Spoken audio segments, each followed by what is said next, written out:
місяці червні українська стрілецька громада Канади зорганізувала чудовий елегантний вечір, присвячений канадським Збройним силам за їхню допомогу в Україні та в НАТО. Перед початком імпрези Рон Когут записав цікаву розмову з головою стрілецької громади Канади Андрієм Соханівським. Sponsored by Ukrainian Credit Union. Believe it or not, it's me, Ron Kohut, with Stay Ukrainian, my friends! Stay Ukrainian, my friends. There are many simple things in the world. Shovels. They are all different. Gardening shovel. Unloading shovel. Children's shovel. But there is also a different shovel. We use it when we come to the position. In short time, it helps us dig a trench which saves us from bullets.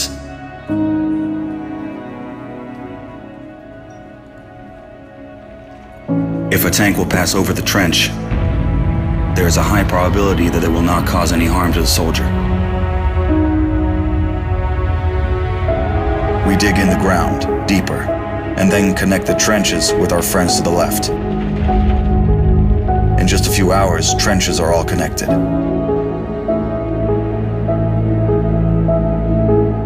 When we do not have an axe, we can use a shovel to cut a loaf of bread. A soldier uses a shovel as a paddle, crossing the wide river under enemy fire. If we run out of ammunition, we will use a shovel again, and then we'll move on.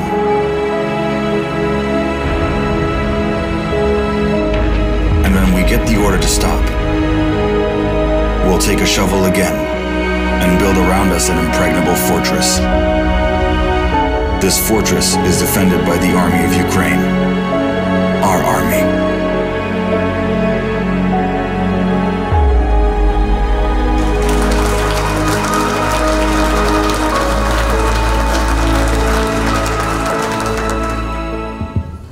Good evening, and thank you so much for joining us this evening for our Canadian Armed Forces Appreciation event.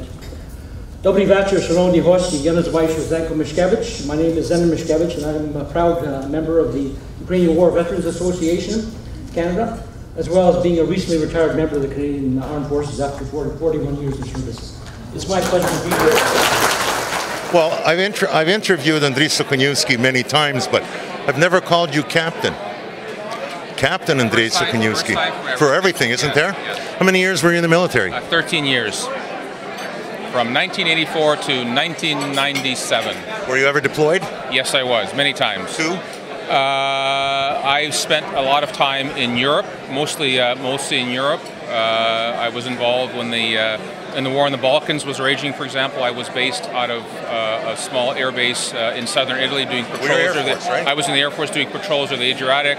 Spent a lot of time in Iceland, Scotland, Spain, Portugal, all kinds of interesting places in Western Europe in particular.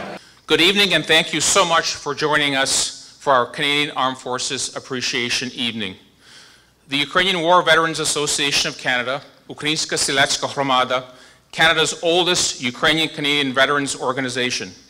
It was founded in 1928 in Winnipeg by some 16 former soldiers of the Ukrainian National Republic. Thanks to their hard work, resourcefulness, and their dedication, the ideals of national unity and civic duty grew throughout the entire Ukrainian-Canadian community. Today, the UWVA has a renewed mission. With brutal combat operations taking place in Ukraine for the first time since the Second World War, and the Canadian Armed Forces playing an active role in helping build and renew Ukraine's military capabilities and supporting NATO allies in Eastern Europe, the UWVA has begun to channel its efforts in fostering relationships between the Canadian and Ukrainian militaries and the Ukrainian-Canadian community. The purpose of the evening is twofold. One is to honor the Canadian Army soldiers who have returned, just on the recent rotation from Ukraine, they returned back in March to honor their contributions. The most recent soldiers that return. That whole mission has evolved. It's a bit more sophisticated now in the types of training that they're doing. So we want to thank them for upping the game, improving, and really taking it a step further now with the armed forces in Ukraine under Operation Uniform. So that's the first thing. The second thing is we're here to honor Lieutenant General Paul Winnick, who is the current commander of the Canadian Army and soon to be the Vice Chief of Defense Staff, which is the second highest ranking officer in the Canadian Armed Forces. He'll be like the #2 guy. For those guests, buyers who may not be familiar with the traditional Ukrainian greeting of salt and bread, this offering is a symbol of the essentials of life, a ritual greeting that Ukrainians extend to guests.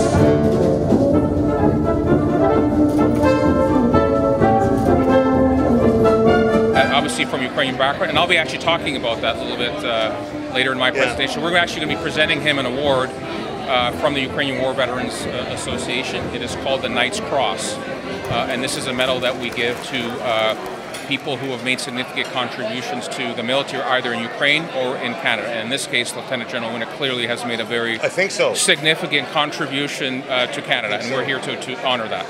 Well, again, thank you. You're welcome. Thank you for your service, by the way. Thank you very much. And you put on a good evening.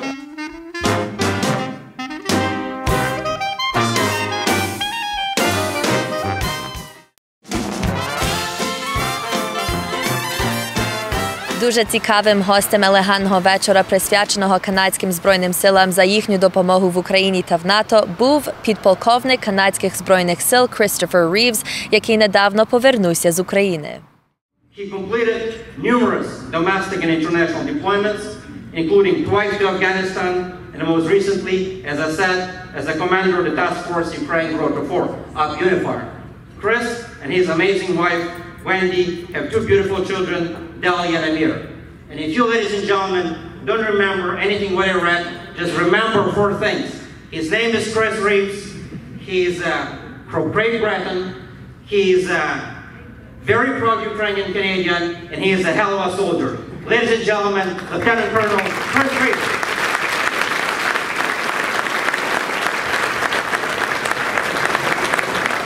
An evening of military, of appreciation for the Canadian military, as so it should be.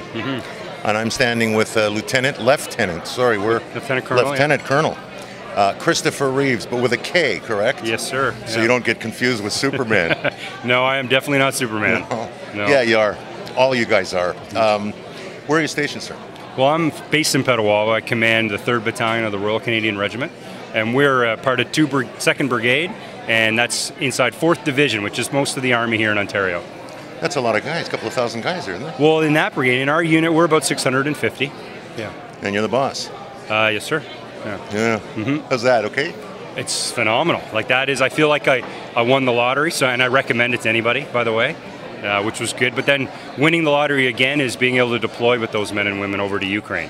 So the challenge of our task force was to identify problems that we could change. And it's not that we were ignoring the problems that we couldn't change, but we had to figure out. So one of the things we were trying to do was, on the request of the Ukrainian Armed Forces, help build up what we call a non-commissioned officer corps. And we were working hard to train and develop training for non-commissioned officers. But at the same time, non-commissioned officers weren't given the access to housing that they needed to bring them and their families to the bases, to the training areas, or even to some of the operational units. And so housing is completely outside of the role of my mission, but we would identify that would come up. Another area would be a bit of reverse incentives. You know, the international community is very quick to give Ukraine a lot of advice. And that advice is couched from our own experience. And we say, you know what you should do is apply this solution because it works in Sweden, or apply this solution, it works in Canada. And Ukraine translates some of it they apply word for word, some of it they try to apply to the situation. But then there is some reverse incentives that get caught up. And for example, when a soldier leaves the front, like we do, his pay and allowances goes down. And then it's actually financially a little bit more incentivized for him or her to break service with the armed forces so that his pension is based on the higher level of pay. Those things are not anywhere inside our control or even our influence as the task force, but we were able to pull those pieces of information and pass them up through our defense attaché. And I know they were talked about in Kyiv often, and through other organizations like the Defense Reform Advisory Board, which Canada's a part of, we would feed that into. So the biggest challenge for us was understanding that the problem that Ukraine presented itself, which was to go towards NATO, is an elephant. And the only way to eat an elephant is one bite at a time. How's your Ukrainian? It's дуже добре. Oh, there you go. Yeah. So what was the purpose of the deployment? We're working to train with and for and mentor the Ukrainian Armed Forces. So we're trying to build up their capability and their capacity. I mean, as you know, they're fighting a war in the East. Canada signed on in 2015 to help rebuild their military, so we're still doing that effort. And we swap out a rotation of about 200 to 250 soldiers every 6 months. Now, deployment anywhere else, Middle East? Personally, yeah, I've been to Afghanistan twice. How's that? It's been very different than Ukraine. I bet. But Ukraine was very challenging as well. And so now we didn't face direct threats. We were not fighting alongside our Ukrainian partners in the East. But, you know, it's a different type of challenge. The Ukrainian military is very proud, right? They have been doing business their way for a long time. So we work hard to try to show them different ways to approach their training. And they're open to it. They want to move towards NATO. They're receptive to the... Absolutely. And part of it is because we know we can learn something from them. And so we say that right up front. They're fighting an active conflict. They're engaged in this thing we call hybrid warfare with the aggressor on the other side. So we're learning from them, they're learning from us. The aggressor. Yeah.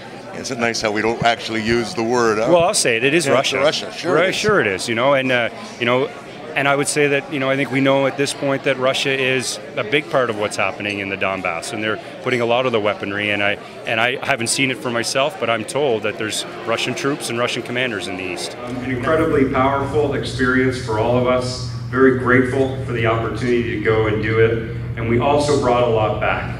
All of us are now better soldiers. We're better Canadians, and I think we're just better people. So thank you very much. Now, when you train with their weapons, or do we supply them with weapons? Canada is not, through the military mission, is not supplying them with weapons. There's another element to our support that is equipment that I'm not that familiar with. Not really my role to speak on it. But we bring our weapons, but we're teaching them how to approach training. We're not doing the direct teaching. We're mentoring, coaching, training the trainer. It's their equipment. They're re-equipping themselves. Is their stuff up to snuff, or? They're unrecognizably better than 2014. Oh, you really, huh? Absolutely, absolutely. They still have a ton of old Soviet equipment. They absolutely do, but they're getting a lot better. They're getting their procurement in place. They're getting a lot of new, like their uniforms are good.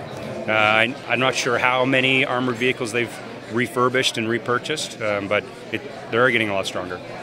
On behalf of the Ukrainian War Veterans Association of Canada, I would like to thank you for your presentation and your team's presentation in Operation Unifier this evening. You and your troops under your command have had an immensely positive impact on security in Eastern Europe and Ukraine. You've helped make the Ukrainian Army better and stronger. You have exemplified Canada as a leader in military affairs in the region and a partner that can be counted on. On behalf of the Ukrainian War Veterans Association of Canada, I would like to present to you, as leader of the mission, a certificate of appreciation and a plaque recognizing the contribution of the Canadian Armed Forces, and in particular, your troops here today from Petawawa, from the 3rd Battalion, the Royal Canadian Regiment, and the 2nd Combat Engineering Regiment. We wish you continued success in your military endeavors, in your military careers. You are always welcome here. Slava Kanadi, Slava Ukraini, Heroyam Slava. Well, sir, thank you for your time. God bless you, and thank you for your service. It's super. This promises to be quite the night. And a Ukrainian's in charge, too, isn't it? Yeah, sure is. I was going to ask him, is that a good idea or a bad idea? Well, that's what I said when I was in Ukraine. I grew up, I had a little bit of Ukrainian heritage, and you know, I used to say that the smartest girls in school were Ukrainian and the toughest lads were Ukrainian. Yeah. And I proved my point by saying that the commander of the Canadian Army is Canadian, and our foreign affairs minister is Ukrainian. There you go. Yeah, with this. So. Yeah. There, we're getting there, aren't we? Yeah, I think so. I think we're getting there. Thank you again, sir. Yeah, you're welcome. Take care.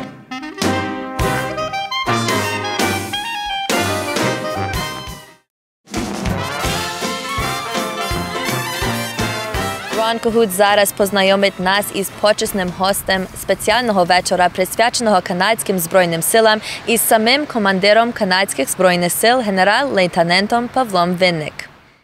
Upon graduation, Lieutenant General Winnick was commissioned in the Royal Canadian Engineers and subsequently took on regimental duties.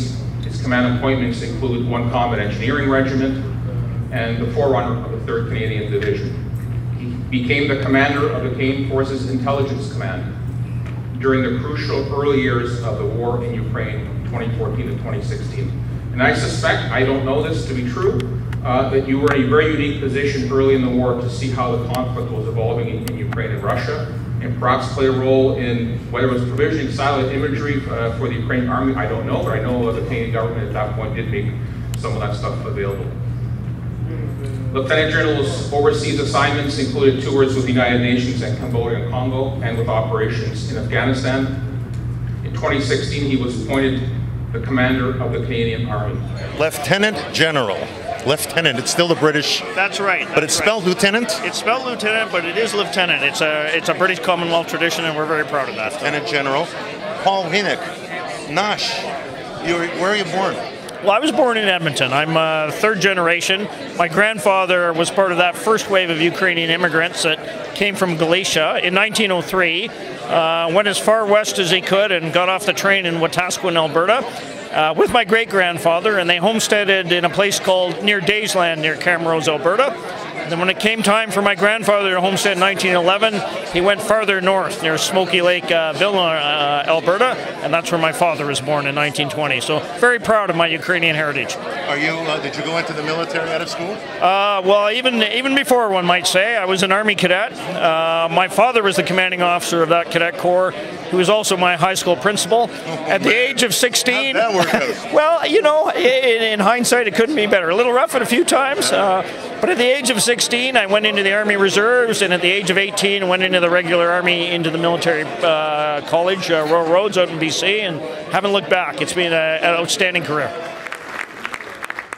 The Army Sergeant Major and I had the great privilege about a month ago of visiting our troops both in Latvia and Ukraine. With every rotation we go over and see them. I had once again the great honor to visit Chris and his outstanding soldiers when they were there.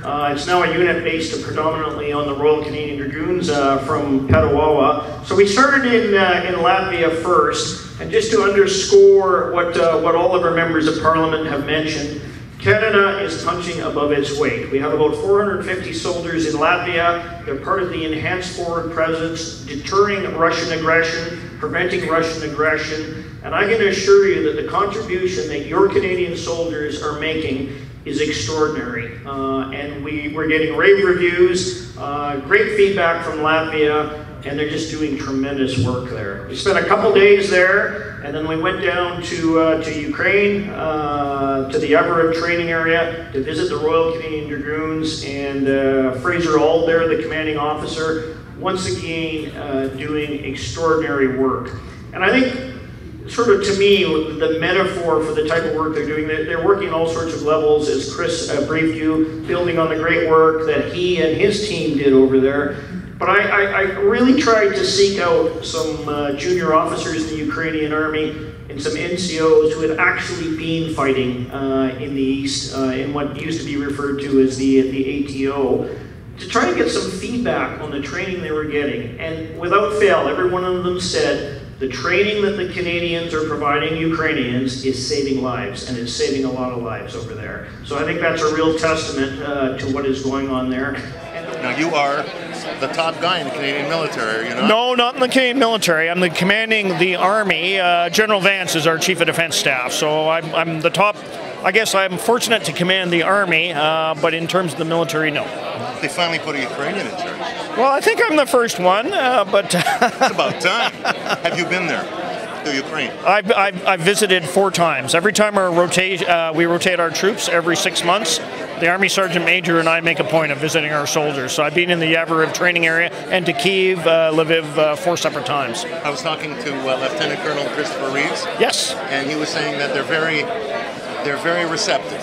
when the Canadian military goes there? Well, they are. I mean, our soldiers are treated exceptionally well by the Ukrainians in that area. And of course, that is the area where most of that first wave of immigration came from. In fact, my grandfather was born about 60 kilometers north of Lviv. And on one of the trips, I actually had the opportunity to visit the Winnik ancestral town. Did you really? I did. Still have any relatives? I certainly did. I met about 100 Winnicks who I'm related to, and the family split in 1903. So it was a joyous reunion. Nobody asked for money? No. When I reflect back on my career, as was mentioned, my very first posting in the Army was facing off against a Soviet threat, a menace that was coming out of Moscow. And, you know, I often reflect now, my very last posting in the Canadian Army as the Army Commander is facing off against a menace from Moscow. And most of my effort over the last 2 years has been countering and preparing our troops to deter the Russian threat.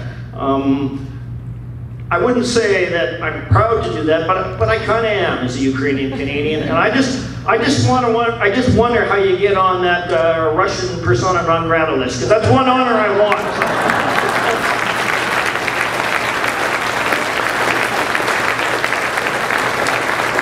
How long have you had this rank in this position? I've been in this position and this rank for 2 years. I was promoted into it in 2016 and assumed command of the Canadian Army at that point.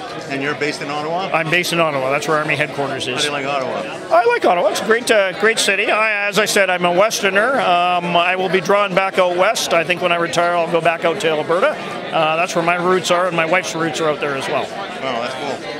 So it's a high rank.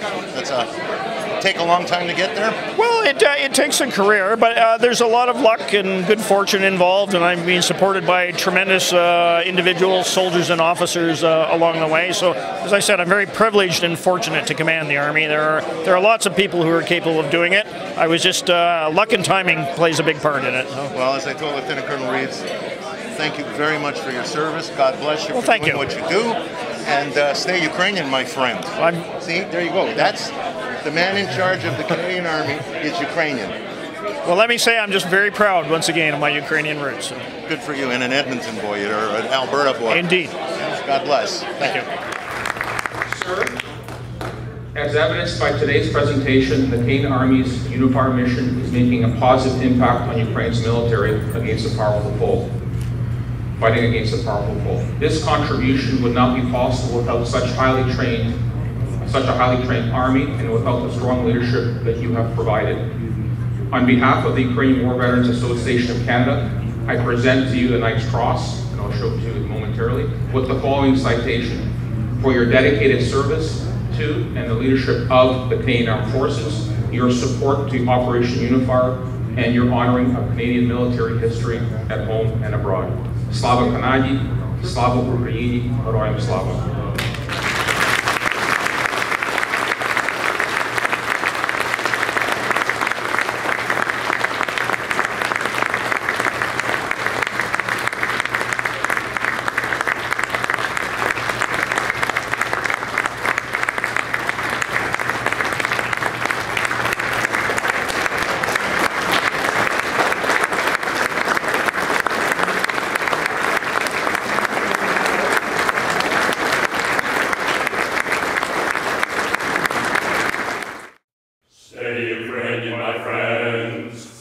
Sponsored by Ukrainian Credit Union. Believe it or not, it's me, Ron Cahoot, with Stay Ukrainian, my friends! Stay Ukrainian, my friends. Still needs an accordion.